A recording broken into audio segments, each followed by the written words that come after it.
కళ్యాణి, నువ్వు నేను చెప్పినట్టు చెయ్యి. చాలదా హరినామ సౌఖ్యామృతము తమకు. అవును, పందెమే. నేనిచ్చిన హారతి తాతయ్య తీసుకుంటారు. తీసుకోడు, పందెం.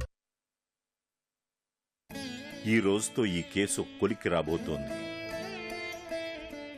తీర్పు మనకు అనుకూలంగా వచ్చేటట్లు చేయమని ఆ దేవుడితో చెప్పు జానకి.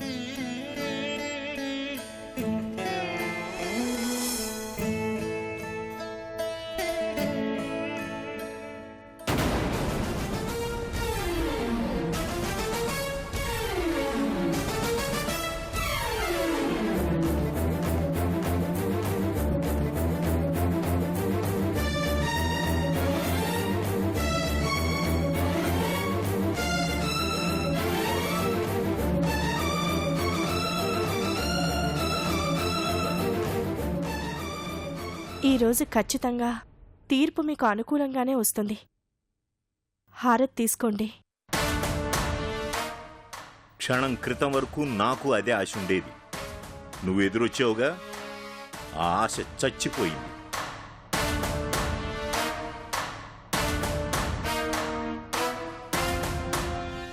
ఒక్క నిమిషం. మనసులో ఎన్ని రకాల భావాలున్నా ఆ దేవుడికి మనుషులంతా ఒక్కటే. హారతి తీసుకోకుండా వెళ్ళడం అంత మంచిది కాదు. మంచి చెడుల గురించి నువ్వు నాకు చెబుతున్నావా? ఏది మంచో ఏది చెడో నాకు తెలుసు కాబట్టే నిన్ను నాకు దూరంగా ఉంచుతున్నాను. దగ్గరవడానికి ప్రయత్నించకు, అది జరగని పని.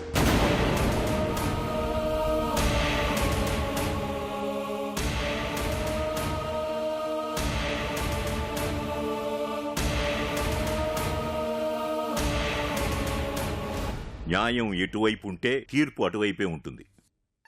అంత నమ్మకంగా ఉన్న మీరు తీర్పు మీకు అనుకూలంగా రావాలని దేవుడితో చెప్పమని నానమ్మతో ఎందుకు చెప్పారు?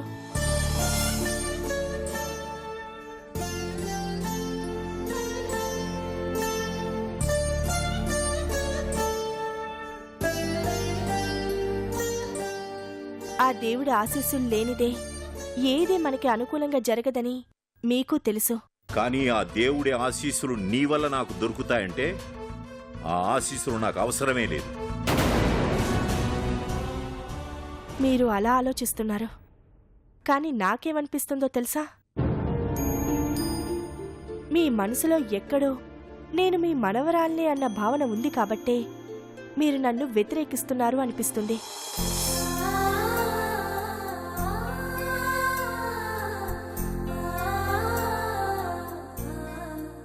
నిజంగా మీలో ఆ భావన లేకుంటే ఈ హారతి మీరు తీసుకోవాలి.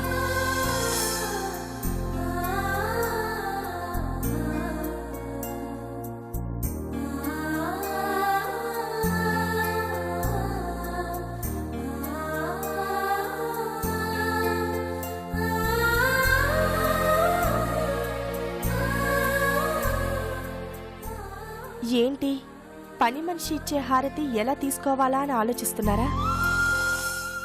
నేను పని మనిషినే కావచ్చు, మీకు శత్రువునే కావచ్చు, కానీ నా యజమాని గెలవాలన్నా మంచి మనసుతో ఈ హారతి ఇస్తున్నాను. ఏమన్నా?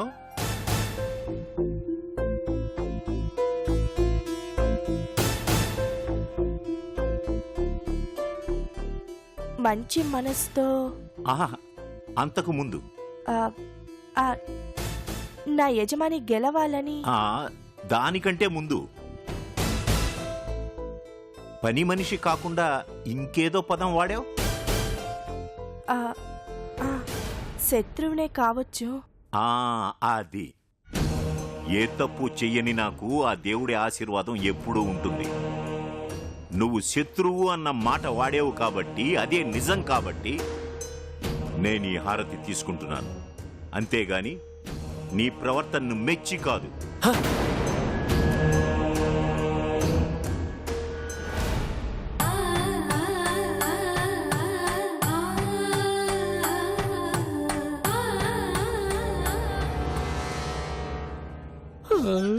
అమ్మా, నా డబ్బుకి బొక్క పడేలా ఉంది బాబోయ్.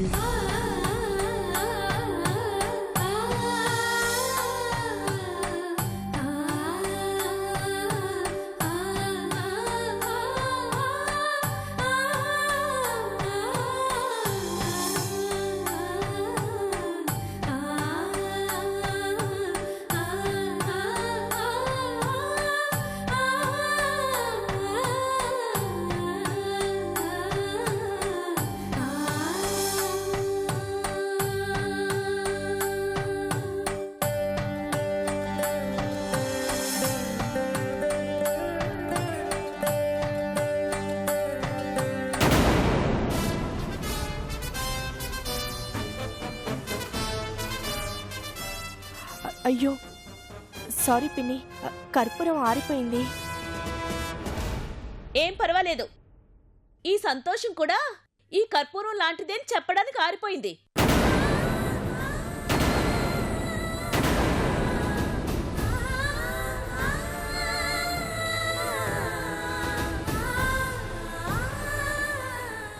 దాని మాటలేం పట్టించుకోకమ్మా, అదెప్పుడూ అంతే. మొత్తానికి మావి గారితో హారతి తీసుకునేలా చేశావు. నువ్వు పాడిన పాటికి మావి గారు చాలా సంతోషపడ్డారమ్మా. ఆ సంతోషం బయట పెట్టే రోజు వస్తుంది పిన్ని. మాకు ఆ నమ్మకం కలుగుతుంది కృష్ణ. ఏదైతేనే మొత్తానికి మళ్ళీ మా అమ్మ ఇంట్లో తిరుగుతున్నట్టుగా అనిపిస్తుంది.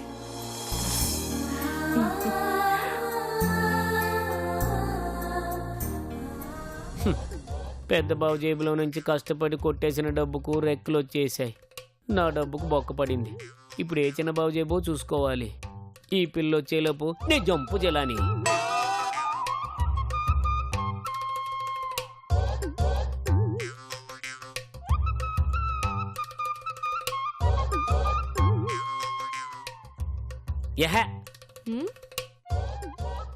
కాలింగ్ బెల్ కాతి. హలో గోవిందం గారు. చూసేసావా? అయినా పని మనిషివి ఖాళీగా ఉండడం ఏంటి? చూడు ఎక్కడ పడితే అక్కడ చెత్త ఉందో. చెత్త సంగతి తర్వాత, ముందు మన బెడ్ సంగతి ఏంటి? అమ్మ తూచమ్మా, నువ్వేమో మిత్రుడు శత్రువు అని సినిమా పేర్లు చెప్పి మీ తాతని మాయ చేసేసావు. హలో, మన పందెం తాతయ్య హారతి తీసుకుంటారా లేదా అనే వరకే. ఇలా చేయకూడదు అలా చేయకూడదు అని మనమేం కండిషన్స్ పెట్టుకోలేదే. దెబ్బైపోయాను. ఆఫర్లు ఇస్తున్నప్పుడు కండిషన్స్ అప్లై అని పేపర్లో ఎందుకు వేస్తారో నాకు ఇప్పుడు అర్థమైంది. నా దగ్గర 1000 ఉంది. అలా బజార్కి వెళ్ళి చేంజ్ తీసుకొస్తా. పర్వాలేదు, నేను చేంజ్ ఇస్తాను. గెలుస్తానన్న ఓవర్ కాన్ఫిడెన్స్ తో నా దగ్గర 500 ఉన్నాయని చెప్పాను. కానీ నిజానికి నా దగ్గర 100 రూపాయలు. పర్వాలేదు, మిగతా 400 ఇన్స్టాల్మెంట్ లో తీసుకుంటాను. ఈ ఫెసిలిటీ కూడా ఇచ్చావా తల్లి? ఇన్నాళ్ళు ఇంట్లో పడి నేనే వస్తువులు నొక్కేస్తున్నాను. ఇప్పుడు నా దగ్గరే నొక్కేయడానికి ఓ అమ్మాయి వచ్చింది. ఛా, ఇప్పుడు 100కు 100 బ్యాలెన్స్ ఎక్కడో చోట నొక్కేయాలి. లలలా, లలలా, లలలా.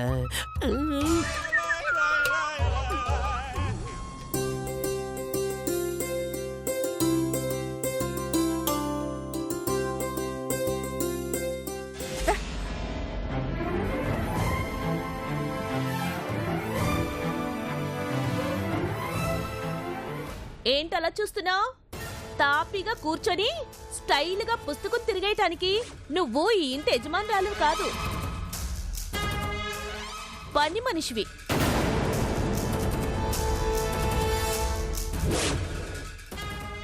వెళ్ళి బట్టలు ఉతుకో. నేను ఉతుకను. ఏ, ఎందుకు ఉతుకో? పని మనిషివే కదా. అవును, కానీ అది మా తాతయ్యకి మాత్రమే. ఆ తాతయ్యే ఈ ఇంట్లో వాళ్ళందరికీ నిన్ను ఓ పని మనుషుల మాత్రమే చూడమన్నారు. అనిత,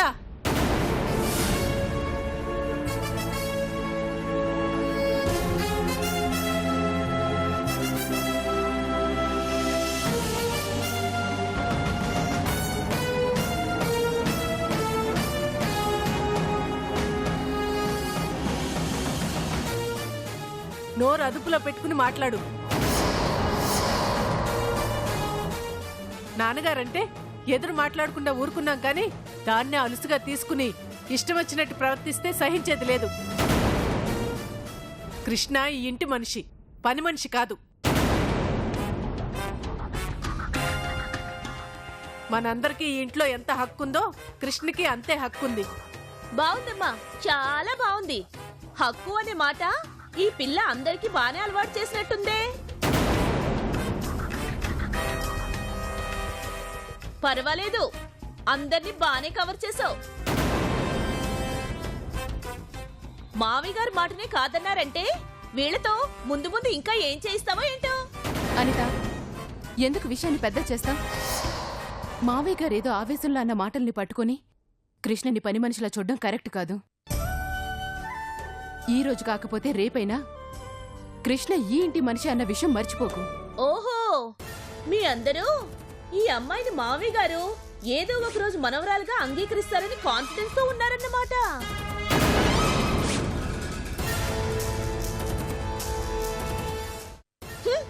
మీరనుకుంటున్నట్టు ఏమీ జరగదక్కా. మావి గారు ప్రాణం పోయినా ఈ అమ్మాయిని ఈ ఇంటి మనిషిగా అంగీకరించరంతే. అనిత, పిచ్చి పిచ్చిగా మాట్లాడుకు. ఆస్తిలో భాగం పెరిగితే నీ వాటా తగ్గుతుందనేగా నువ్వు కృష్ణని మాటలతో హింసించి పంపించేయాలని చూస్తున్నావు. కంగారు పడకు. అవసరమైతే మా వాటా కూడా నువ్వే తీసుకుందు గాని. భలేదాని వదినా, ఎంతసేపు నన్ను డబ్బు మనిషిలా చూస్తున్నావే కాని ఈ ఇంటి మనిషిలా మాత్రం ఆలోచించట్లేదు. నేను మావయ్య గారి మాటకి కట్టుబడి ఉండే మనిషిని. ఆయనే ఈ అమ్మాయిని పని మనిషిలా చూడమని చెప్పారు. అందుకే ఈ పిల్లకి పని చెప్తున్నాను. అంతేకాని నాకేం పర్సనల్ పగేమీ లేదు. అయినా నాకెందుకు? మావయ్య గారు వచ్చిన తర్వాత ఒకసారి క్లియర్గా అడిగేస్తాను. ఈ అమ్మాయిని ఎలా చూడమంటారో మీ ముందే క్లారిటీ తీసుకుంటాను. అనవసరంగా మీరు నన్ను మాటలు అంటం ఎందుకు, నేను పడటం ఎందుకు, మీ దృష్టిలో చులకనవ్వటం ఎందుకు? చులకనగా మాట్లాడుతుంది నువ్వు అనిత. మేమందరం పెద్దన్నీని నాన్ని ఎలా కలపాలా అని ఆలోచిస్తుంటే నువ్వు మాత్రం ఆ దూరాన్ని పెంచడానికి ప్రయత్నిస్తున్నావు. అయినా ఇప్పుడేంటి? ఈ బట్టలన్నీ ఉతకాలి అంతేగా? నేను ఉతికి పెడతాను, సరేనా? వద్దత్తయ్యా, నేను ఉతుకుతాను. తాతయ్య నాకు ఆ పని చెప్పమన్నారని తెలియక అలా మాట్లాడాను పిన్ని. వద్దు కృష్ణ, నాన్న మాటను అడ్డం పెట్టుకుని నీ మీద కక్ష సాధించాలని చూస్తుంది. మొన్న నువ్వు మాటలతో ఎడాపెడా వాయించి ఈవిడ నోరు కుట్టేశావు కదా, ఆ కుళ్ళుతోనే ఇదంతా చేస్తుంది. కారణాలు ఏవైతేనే అత్తయ్య, అంతకుముందు మాట్లాడడానికి కూడా వీల్లేదని చెప్పిన తాతయ్య ఇప్పుడు పనులు చెప్పమనేదాకా వచ్చారు. అంతకు మించి నాకింకేం కావాలి? నా కోసం మీరు గొడవలు పడకండి. ఈ పని చేయడానికి నాకు ఎలాంటి ఇబ్బంది లేదు. అయినా నా ఇంటి పనేగా.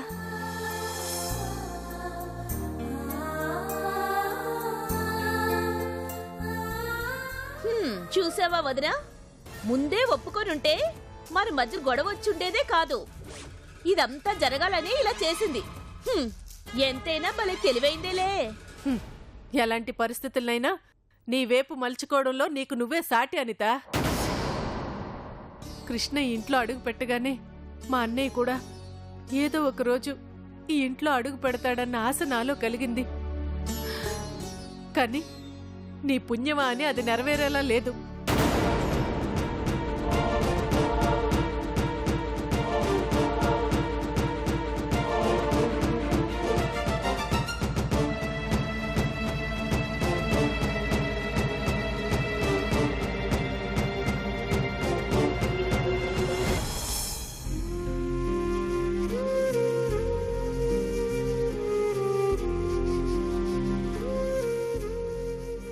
బట్టలు ఉతుకుతున్నావా, ఉతికినట్టు నటిస్తున్నావా?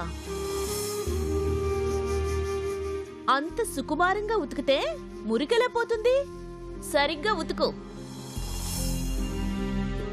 మాటల్లో తెలివి ఉపయోగిస్తే సరిపోదు, చేసే పనుల్లో కూడా ఉపయోగించాలి. త్వరగా కానే, ఇంకా చాలా పనులున్నాయి.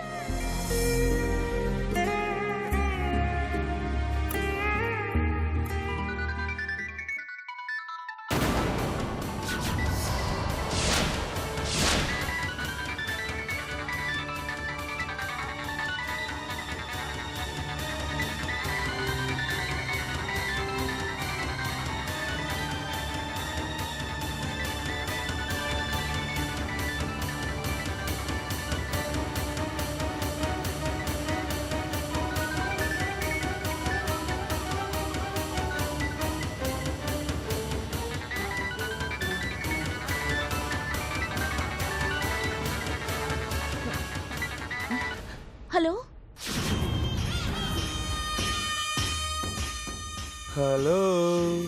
చాలాసార్లు చెప్పాను నాకు ఫోన్ చేయొద్దని.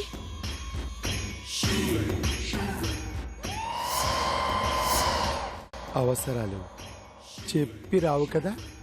అంటే నీకు అవసరం వచ్చినప్పుడల్లా నన్ను ఇలాగే హింసిస్తావా? హింస అని ఎందుకు అనుకుంటున్నావు? నేను నిన్ను కాపాడుతున్నాను అనుకోవచ్చు కదా. ఎంతకాలం ఇలా బెదిరిస్తావు? నాకు అవసరం ఉన్నంత కాలం. నువ్వెంత బెదిరించినా ఇప్పుడు నేను డబ్బిచ్చే పరిస్థితిలో లేను. అర్థం చేసుకో. ఇంకోసారి ఫోన్ చేయకు ప్లీజ్. ఏయ్,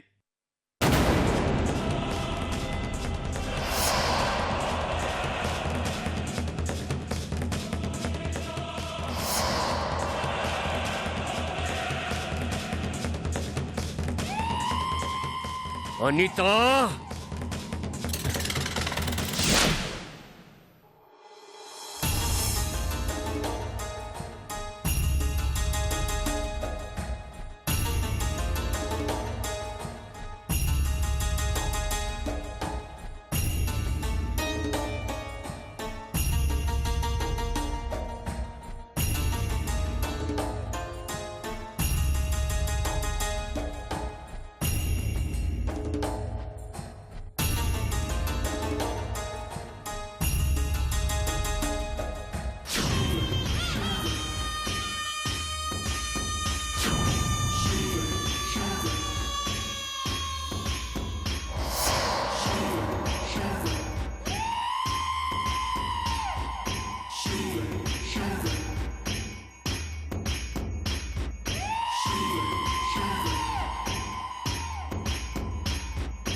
కూరగాయలు కూరగాయలే,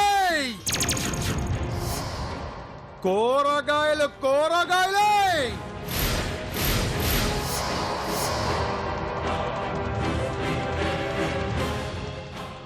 కూరగాయలు కూరగాయలే.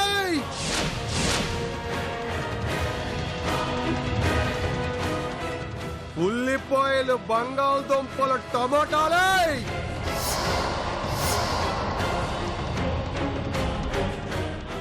కూరగాయలు కూరగాయలే.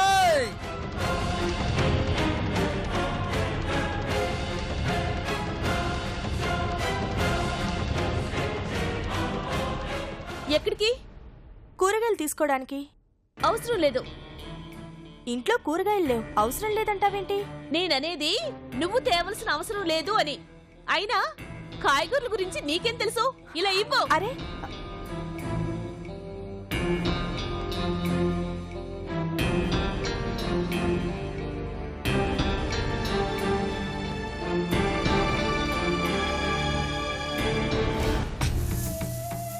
ఉల్లిపాయలు బంగాళదుంపల కొత్తిమీర కరేపాకాయ్.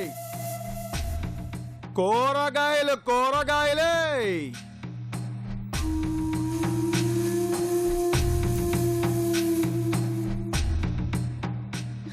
ఏంటి డైరెక్ట్ గా ఇంటికే వచ్చేసావు? నువ్వు ఫోన్ కట్ చేసావు కదా, అందుకే. నీకు దండం పెడతాను, దయచేసి వెళ్ళిపో. వచ్చిన పని పూర్తవకుండా ఎలా వెళ్తాను?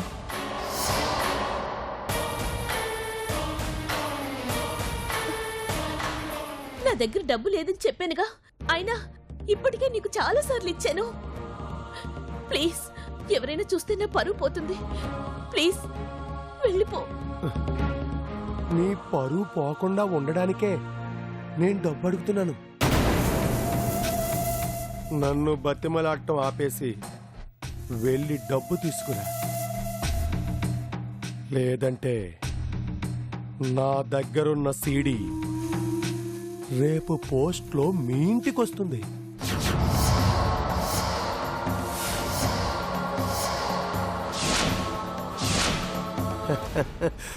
ఆ తర్వాత నీ బతుకు రోడ్డు మీదకొస్తుంది. వద్దు, ఆ పని మాత్రం చెయ్యకు. నేనలా చెయ్యొద్దు అంటే నువ్వు నేను చెప్పినట్టు చెయ్యాలి.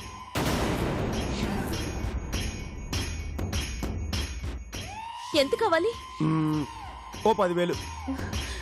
10,000? సరే ఉండు, తీసుకొస్తాను.